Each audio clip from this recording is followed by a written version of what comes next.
3 grosses erreurs d'hygiène intime que tu fais peut-être sans le savoir. Laver tes parties intimes avec du savon. Alors, on est bien d'accord qu'il faut bien se laver à cet endroit-là. Par contre, le savon, ça doit rester uniquement sur la partie au-dessus, à l'extérieur, et vraiment pas du tout à l'intérieur.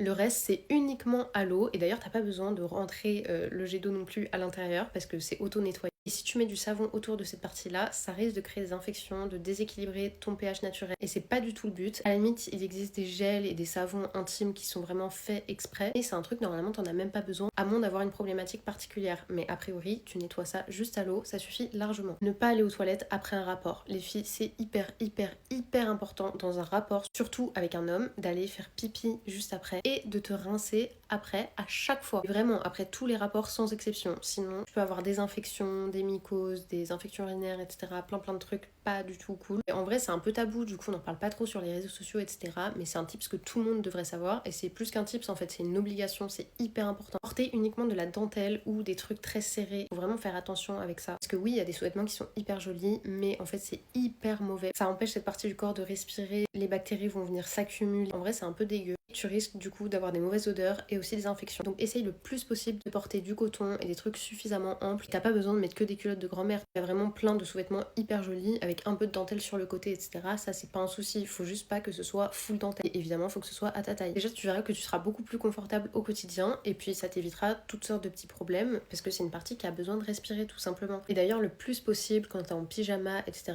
essaye même de ne rien porter pour vraiment laisser respirer et c'est là que tu seras le plus propre.